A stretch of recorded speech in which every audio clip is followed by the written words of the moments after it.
Noah St. John is known as the father of affirmations. That's afformations, not affirmations. More on that in a moment. And the mental health coach to the stars, working with Hollywood celebrities, 8-figure company CEOs, professional athletes, top executives, and entrepreneurs.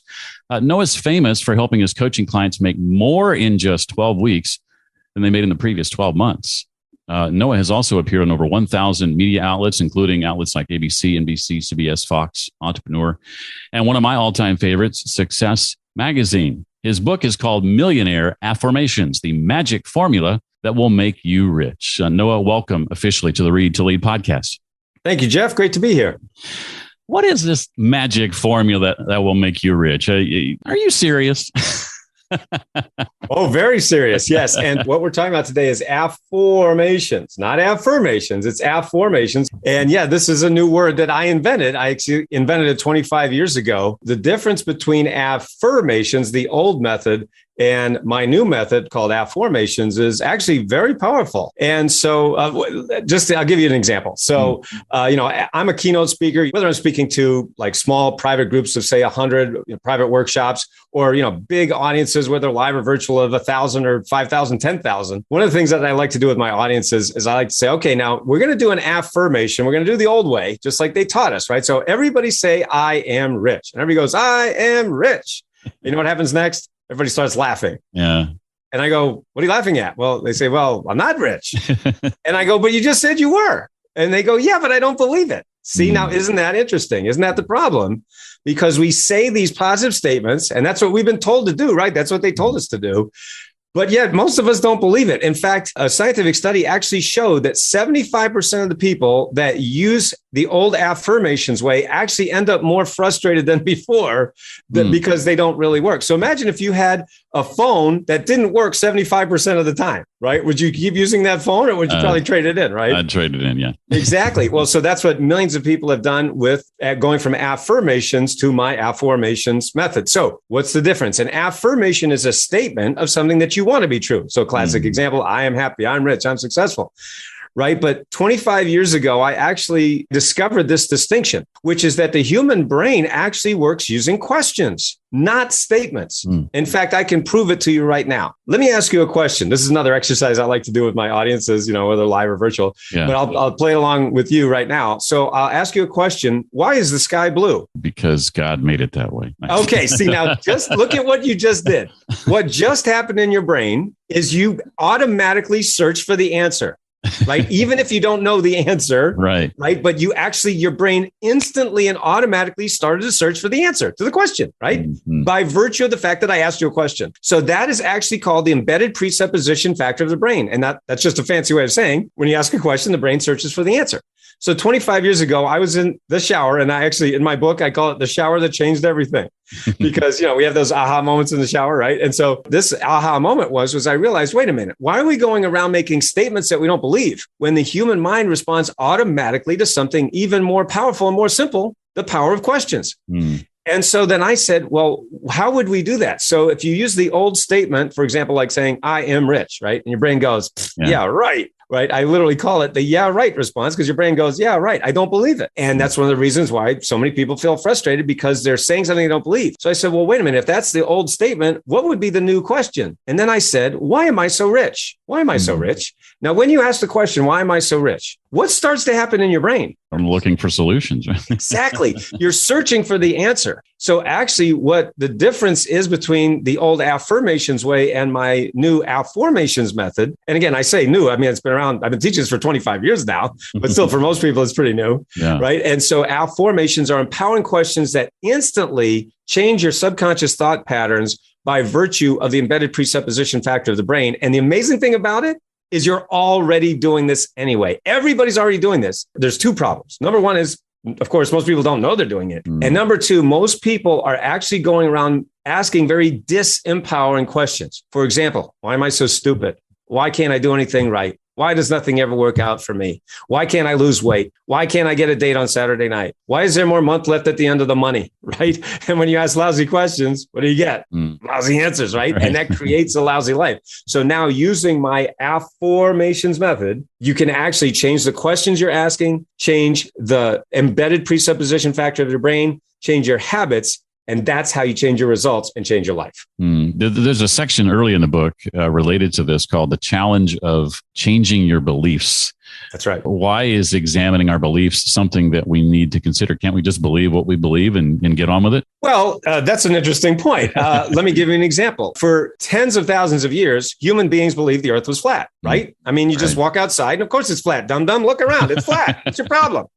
And then a guy named Columbus comes along and goes, guys, I think it's actually round, right? I mean, I just went around it, right? And then, of course, we humans believed for centuries that the earth was the center of the universe and the sun goes around the earth. Because of course it is, dummy. Walk outside. The sun's going around the earth. What's your problem? And then a guy named Galileo comes along with a thing called a telescope. He goes, guys, sorry to tell you, but the earth's going around the sun. What? Throw him in jail. He's crazy, right? So this is what happens when we just accept beliefs. So the point about that for us as individuals, right? But, you know, of course, I coach individuals. I coach teams, athletes, executives, entrepreneurs. I mean, you know, just people from all walks of life. The point is, as individuals, we do have to examine our beliefs because look at those questions that I just gave an example of, right? So if I believe, and I'm asking myself unconsciously, by the way, disempowering questions like, why am I so stupid? Guess what I'm going to find? Reasons why I'm stupid. Meanwhile, you could be actually really smart, or you could even saying, why am I so broke? I mean, I've coached literally people have lots and lots of money and they think they're broke. And I go, what? What are you doing? Right. And so the point is that if we don't examine our beliefs, we're going to run into problems. And by the way, this is another thing that I do with my audience members, you know, whether I'm speaking at private workshops or big events, is I say, what is one area of your life where your beliefs don't affect you? And people go like this. They go, and I go, exactly. There's no place your beliefs don't affect you, right? Your beliefs affect your health, your wealth, your finances, your business, your relationship. There's no place your beliefs don't affect you. But the point is that if you don't examine your beliefs, you are probably holding yourself back, and that's going to cost you. I know during the course of your early career, like between 30 and 40, you got a lot of bad advice from gurus and whatnot. Yes. And ended up at one point worse than broke. I think you had, $40,000 in debt or something like that. Moved back in with the folks, but managed to find the money. I think this is interesting, to hire a business coach. That would be, I think, in that situation, especially really hard to justify. I'm sure it wasn't cheap to spend on something like that when you're already $40,000 in debt and broke. How did that decision impact the trajectory of your life from that point on? This is something that I teach my clients all the time, which is a very, very simple, but a very profound statement. And that is this: when you find your why, you find the way. When you find your why, you find the way. So it's like an example of the single mom who's raising 3 kids on her own and she's working 3 jobs. And people go, wow, how does she do it? And the answer is, how could she not do it? She has her why to, called her children, right? Her family that she's got to take care of. Otherwise, they might not survive. So that's an example. So, you know, it's not like I'm somebody special. The point is that I found my why to. I knew, because yes, you're right. I started my company at the age of 30. I was living in a 300 square foot basement apartment. I had $800 to my name and a book on HTML. And that's all I had. I had no money, no experience, no marketing, sales. You know, there was no social media, no Google, no YouTube, none of that. But the point is that because I had a why to, I had a deep burning desire to make a difference, to help people. I know it sounds corny, but that really was my why to. It was to help people, to make an impact, make a difference. And as Steve Jobs put it, make a dent in the universe, right? And, you know, I've been able to make a little dent, but my point is that I got a lot of really bad advice. And so when I was $40,000 in debt working out of my parents' basement at the age of 40, you know, believe me, my parents said, maybe you should go get a job. And maybe somebody smarter than me would have got, quit and got a job. But I said, no, I have that deep burning desire. I know that I have a message that's important that has to be got. And I just need help. And so that's why, now today I'm able to give back and help more people to get their message out, whatever that might look like. These are my books that I published, but I've also helped my clients publish several books that they never thought they could do. And so that's an example of when you find your why, you'll find the way. I've taken lots of notes on your book so far. I'm looking at them now. One spot in particular where I took quite a few notes was where you outlined the 4 parts of the process of making a millionaire, the 4 A's, I think you call it. Would you kind of walk us through those step by step? Oh, absolutely. Yes, absolutely. And again, I just want to make sure that we do mention that when your listeners get the book, we do have a special website where they can actually get up to $500 in bonus materials, free bonus materials when you order the book. It's getmillionairebook.com. Very easy to remember, getmillionairebook.com. And there are up to $500 in free bonus gifts. So all of this is outlined in the book. So the 4 A's, the first A is to ask yourself what you want. Now, that's a cliche, right? Everybody says, oh, set your goals. I've heard that a million times. Yeah, but actually it's true. I mean, you really do need to set your goals because what a lot of people are doing without their knowledge is, imagine if you wanted to drive down the street and go to the grocery store, right? And that is your goal, right? You have a destination. It's the grocery store. Well, the point is you wouldn't drive to the grocery store, walk around for an hour and then get back in your car and go home. What's the point of that? You wouldn't do that, right? You have a reason for going there. You have, even if you pick up eggs, milk, and cheese, that's your reason of doing that. And so that is not just asking yourself what you want, but why do you want it, right? Like I was just talking about, find your why and you'll find the way. So that's the first A, is to ask yourself what you want and why you want it. The second A is to affirm that what you want is already true. That is the essence of my affirmations method. Again, the embedded presupposition factor of the brain. So you are affirming instead of affirming. Now, I'm not saying that affirming is wrong necessarily. I'm just saying it's a phone that doesn't work most of the time. It's like it works sometimes, but most people don't believe it. And that was me too. I mean, that's really why I discovered affirmations. I'm going, how come I've been using these affirmations for years and I don't have anything to show for it? And it's because I was lying to myself. I didn't believe what I was saying. So now using affirmations, you're affirming it. And by the way, the word affirmations comes from the Latin word formare, which means to form or give shape to. The word affirmations comes from the Latin word firmare, which means to make firm. So what's ironic about that is that many people have formed a life that they actually didn't want, that they don't want. And so that is one of the reasons why using my affirmations method, you're actually reforming your life and forming a life you actually want. So that's the second A. The third A is to accept the truth of your new questions. Now, what does that mean? What that means is that this isn't magic, right? This is science. As I stated earlier, you're already doing this. Every human being on this planet is already using my affirmations method. Number one, they just don't know it. And number two, they're mostly doing it incorrectly, meaning they're using disempowering questions. Why am I so stupid? Why can't I do anything right? Et cetera. Right. So the point is that when you accept these new questions, like, why am I so happy? Why am I so rich? Why am I always in the right place at the right time? Your brain's going to go, what?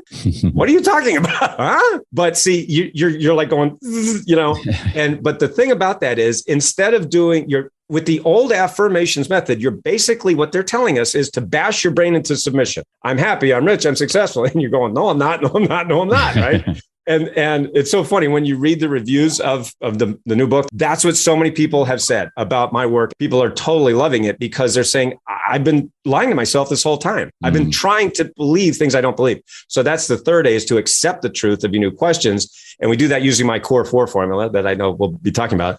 And then the fourth step and the fourth A, which is the most important and the one that a lot of people forget. And if you don't do this step, you're not really going to get the results that you could and should get. And that is, you have to act. You have to take action. This is not magic. It's science. So you can't, for example, affirm, why am I so in shape? Why do I have 6-pack abs and I'm in great shape? And meanwhile, you're sitting on the couch eating junk food and you don't exercise. It doesn't work that way. Wouldn't that be nice? Yeah. Right? I mean, that's what they taught us in movies like The Secret. You just think about money and it pours in from the sky. I don't know what planet that works on, but it's not the Earth. Now, I'd move to that planet tomorrow, right? If we could just go to the planet where you think about stuff and it just happens magically. Yeah, that'd be great.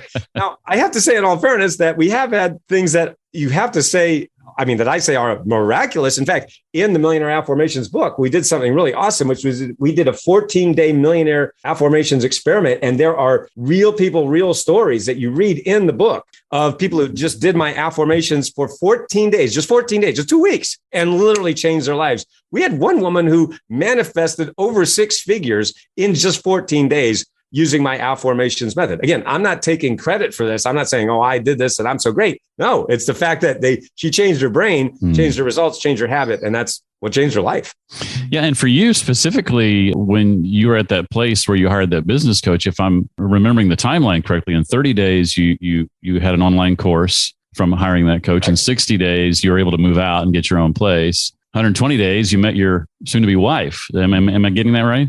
You're absolutely right. Wow, I mean, that's incredible. That's what I'm talking about. It's not magic, so I needed that last piece and I needed some help, and that's what a lot of people need. A lot of people need just a little bit of help, maybe just a little nudge, in the right direction. He didn't come in and change my whole life. He just gave me a couple of tips that I was missing, and that I'd spent a lot of money prior to that on trying to get in place. Yeah. But, just finding the right mentor, that's why that's so crucial. Finding the right coach, the right mentor, the right person that helps you, that's literally in your corner. I call it Rocky. Right. In Rocky, in the Rocky movies, in the early movies, he had, Burgess Meredith in this corner, and then in the later movies, he had Apollo Creed in his corner, sometimes, for example, if you're an entrepreneur in business or whatever, sometimes it just feels like we're getting beat up by life, right? We're just getting punched in the face. And so Apollo comes up and says, by the way, if you move your face, you don't get hit. He's like, what?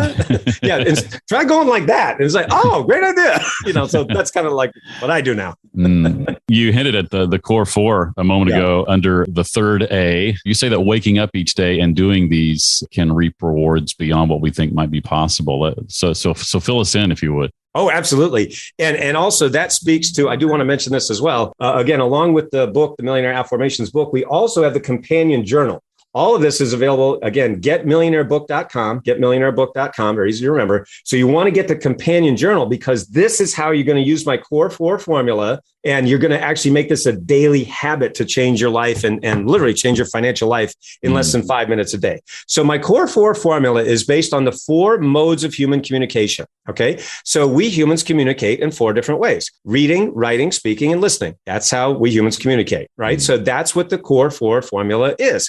So all you have to do is for 1 minute, you read your new affirmation. So you can literally, and this is what people do. You just open any page at random. You could do it that way, and just say, why am I so grateful for the divine guidance and inspiration I'm receiving now? Boom. So that could be my affirmation for the day. Or, you could do it chapter by chapter, however you want to do it. You just read for 1 minute. Then number 2, you write for 1 minute. You just write your own affirmations. By the way, a cool samurai move is you write in your non-dominant hand. And the reason you do that is because that actually, it engages a different part of the brain. So for most people are right-handed, so instead of writing right-handed, you can do that. But then I also suggest that you write left-handed as well. That way in your non-dominant hand, your brain is literally, you're creating new synapses, connections in the brain. So that's the second minute. The third minute, so you have reading, writing, speaking, and then you say it out loud. Why am I so happy? Why am I so rich? Why am I always right? So you're literally saying it out loud. We have, partners and spouses and even families, kids. I was just talking with one of my clients yesterday. She's a mom, and so a couple, and they have 4 kids, ages 10 through 17. They all affirm every single day. All 6 of them are just there affirming. The mom put it in each of the kids' bedrooms, and it's just awesome. So she's loving it and getting great results. And so you say it out loud. And then the 4th stage, reading, writing, speaking, and then listening. So we actually have a program called iAffirm Audios. When you go to our website, you can just go to noahstjohn.com and see all this. But iAffirm Audios are actually done for you affirmations audios that are set to inspiring music. So you can actually have them going in the background. So you can be, you can listen to them anytime, anywhere, day or night, even while you're sleeping. And we have actually a free sample for you. Again, just go to iAffirm.com or noahstjohn.com, but you can listen to them literally throughout your day while you're, let's say you're on the treadmill, you're working out, you could be doing your emails, you can actually be watching TV and have them in the background. So that's the reading, writing, speaking, listening. So you can literally change your financial life in less than 5 minutes a day, using my core four formula. So what we like to say is you can actually change your financial life in less time than it takes to make your morning coffee. Wow. Sign me up. Well, Noah, I've read numerous works on the presumably conscious habits of successful people. But what do you mean when you talk about the unconscious habits of the successful? Yes. Well, that's another thing that I'm known for is something that we call the power habit system. This is another one of my books. I'm not going to show you all my books. I've written 17. But anyway, this is another book that I have, which is called Power Habits, the new science for making success automatic. And so that's at powerhabitsbook.com if you want to research that. But what I do and what I've done for the last 25 years, this was another epiphany that I had in 1997, 25 years ago, which led me to actually create my company, even while I was, I had $800 to my name and living in a 300 square foot basement apartment. It was just these aha moments. And I said, oh my gosh, this is the missing piece in traditional success literature, because what they've taught us for decades, right, is, okay, if you want to be successful, do what successful people do, right? I mean, we've heard this a million times, right? Everyone from Tony Robbins to Napoleon Hill and Dale Carnegie and all of them. I mean, going back many, many years, right? And so if you want to be successful, do what successful people do, right? And so you go, okay, right, well, I did that and I'm going, why am I not successful, right? And I'm following what they're doing on the surface. But see, here's what's fascinating about success, this phenomenon called success. There's really two parts of it. The two parts of it are the inner game and the outer game. So if you look at two intersecting circles, the inner game is everything that happens between your ears that you can't see directly, but it affects everything that you do. The outer game is everything that you can see. It's right in front of your face. But what's fascinating is over the last 25 years, I've helped my clients literally add over $2.7 billion in added revenues, meaning we've helped people add 6 and 7 and even 8 figures. And 80% of that money, 85% of that money has come from me teaching people how to master their inner game, meaning the hidden part. So what happens is that many people come to me after they've gone to Tony Robbins, after they've gone to all these gurus, and they go, how come I'm still not where I want to be? And I go, well, because they taught you the little part, but they left out the big part, which is the hidden part. So it's kind of like, in fact, it's exactly like an iceberg, right? The iceberg principle of human consciousness, which is that about 5% of human consciousness is above the surface, right? That's like the top part of the iceberg that you can see, but the vast 95% is below the surface. It's hidden and you can't see it. And so the point is that it wasn't the part of the iceberg that they could see that sunk the Titanic. It's the part they didn't see that sunk at the Titanic. And that's what's sinking most of us. I'll give you a quick example of that.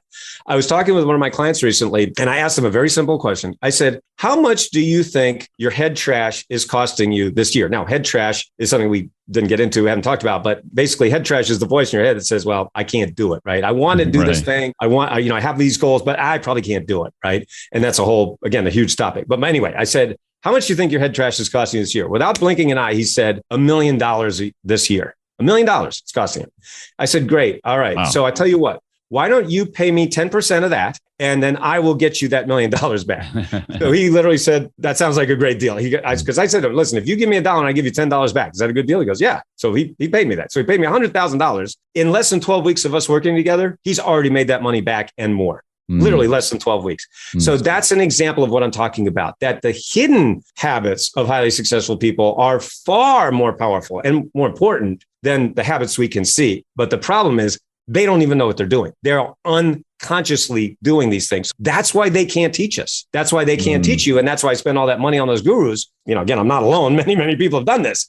And they're saying, I did everything they said. How come it's not working? Because they left out the good stuff. Wow, that's the key insight I've never heard anybody address before. That's crucial. Yep. My gears are spinning now trying to think through this. Well, that's kind of how I made my money, Jeff. So that's pretty much me. That's my niche. Well, no, I've got a couple of questions I want to ask you that aren't directly related to the book. But sure. Before I do that, anything else from the book you want to make sure we walk away with today? I just want to mention again, go to getmillionairebook.com, and you can get up to $500 in free bonus gifts when you get the book. And make sure you get the companion journal as well, because this will make it a daily habit that you can literally change your financial future in less than 5 minutes a day. Less time than it takes to make your morning coffee. And you told me earlier, you already had 2 cups of coffee. So why not get rich while you're doing it? So again, getmillionairebook.com. I get rich times 2 with each cup. Yeah. Exactly. Well, over the course of your career, these last 25 plus years, think of it might be a guru's book. It might be somebody else's. But I always like to ask guests what they've read that has really impacted them greatly, maybe books that they tend to recommend to others. Actually, that's a fascinating story, because many, many years ago, before I wrote any of these books, in fact, before I even started my company, I was struggling. I was reading lots and lots of books, self-help books, Dale Carnegie, Napoleon Hill, all the classics, Wayne Dyer, and I was struggling. And I was like, why am I reading all these books? I'm not getting ahead. And of course, the answer is now I know, right? All the stuff I'm talking about right now, right? But back then I really didn't know. And so I was just searching and reading and studying, and just nothing seemed to be working. Well, one day I was in my church bookstore and I was just browsing as I like to do. I'm sure us book of files, right? We like to do that. And so I was literally standing there just browsing, and all of a sudden something fell at my feet. And I looked around and I was like, what the heck was that? And I'm just standing here and something fell down. I reached down, I picked it up. I said, did the wind just come in? I mean, what just happened? That was weird. Anyway, so I was like, all right. So I picked it up and it said The 7 Habits of Highly Effective People. I was like, oh, I'd never heard of that. Never heard of it. I was like, wow, that's a cool title. Okay, I'll check it out. Of course, now we all know that's a classic, right? From Stephen Covey, but I had never heard of it. This was back in the early 90s, right? So a long time ago. Anyway, and this is how long ago it was audio tapes, right? I mean, it was on cassette tapes. For those of millennials, you'll have to Google that. What's a cassette tape? Anyway, so I was like, one of those things that goes around in a circle. Anyway, so I literally put it in my, car tape player.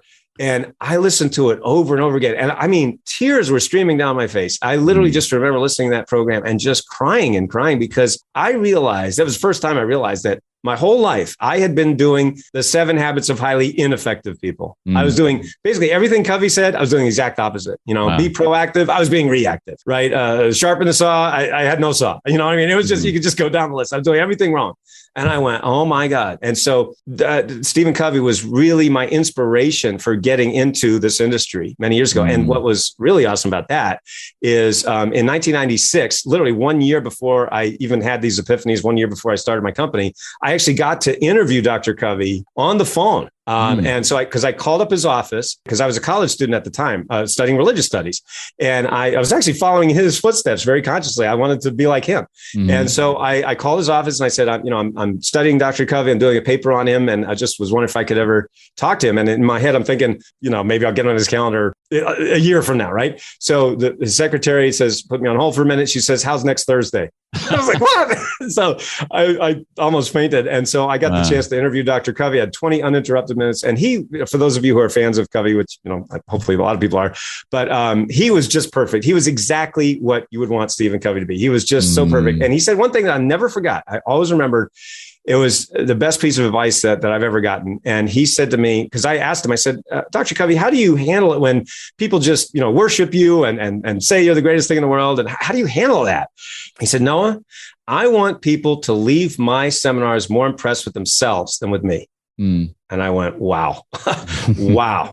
Now, look at how opposite that is of what we have today, right? With social media and all the gurus out there, hey, look at me and look how cool I am. Okay, I get why they do that. I understand, we want to have that thing, that ambition and so forth. And I understand why. And yes, it is you could say it's a different era, but is it really? I mean, isn't it more important to leave people feeling better about themselves? Right. So I never forgot that piece of advice. And that's something that I always try to do, following his advice. Never had a chance to interview him before his passing, but I have had a chance to interview Stephen M.R. Covey, his son, 3 times now for this show. And he's a chip off the old block if ever there was one. Definitely. Well, as someone who's written, I think you said 17 books, I'm sure you're curating information constantly, researching constantly. All of us have, and more than ever, thousands of pieces of information that come at us every day, and trying to make sense of it, capturing things that we want to remember, organizing that information, then adding our own thoughts, distilling it, and then ultimately, expressing it in a new, unique way. I'd be curious to know what some of your, what I call PKM practices, or not what I call, but it's widely known as personal knowledge management. What are some of the things that you do, practices that you have installed that make sure you're capturing the things you want to remember, organizing them in a way that when you go back to them, they're where you expect to find them, that new notes are connected with old notes, et cetera? What, anything that stands out or that might benefit those listening that you can think of? Here's what I say, and I've been teaching this for a long time. We don't live in the information age. We live in the information overload age. We passed the information age 20 miles back. We're all on overload. The number one question I get today, believe it or not, the number one question I get from clients and people who contact me is, Noah, how can I focus? There's just so much information. I have so much trouble focusing because there's so many distractions. And it's absolutely true. I mean, we live in a world of infinite distractions. Right at our fingertips, every second is a world of infinite distractions. So a couple of things that I keep in mind. Number one, remember, social media companies and platforms are designed with one purpose in mind, and that is to keep you addicted. That is the only purpose of these platforms, to keep you, me, everybody addicted to the platform. And why do they do that? Because, well, they show advertising, right? And so that's how they make their money. These platforms are free, right? So people say, well, it's free. What's the harm? And so, well, there's no harm. But what if you can't get anything done, right? Then there's some harm because it's keeping you from actually doing what you want to do. So that's point number one. Point number two is going back to something I said earlier. You need to find your why to. You need to determine what it is, where you want to go and why. Right? Because if that's not strong enough, it's going to be very easy to get distracted. Number three, people ask me all the time, Noah, how did you write 17 books? How did you do that? And I always answer the same way. By writing them. I wrote them by writing them. And it's like, well, that doesn't even make any sense. Yes, it does. Because the point is that because we live in a world of infinite distractions, when I'm writing. I'm not checking Facebook. I'm not on my phone. I turn off my phone. And some people even, that I coach, I say, listen, unplug from the internet. Just sit there on your laptop or whatever, however you write or be long end, whatever. If you're writing, you need to be writing, right? And so that's the point. So I believe in something that Jim Collins talked about. He and I shared the stage a few years ago at a conference, and he's a great speaker, I'm a big fan of his, Good to Great. And one of the things he talked about is a stop doing list, right? So as we all know, we all have, 1,000,001 things to do on our to-do list every day, right? We have, a mile long to-do list. So one of the things he talks about is a stop doing list, meaning these are the things I don't want to do anymore, right? I want to stop doing these. In fact, I need to stop doing them because if I keep doing them, I'm not going to get to where I want to go, right? So that's one of the things that I also now help my clients with is a stop doing list. The fact is that there's a phrase that I really love and that I think is very accurate, and that is information alone does not create change. Information alone does not create change. Now, how do we know that's true?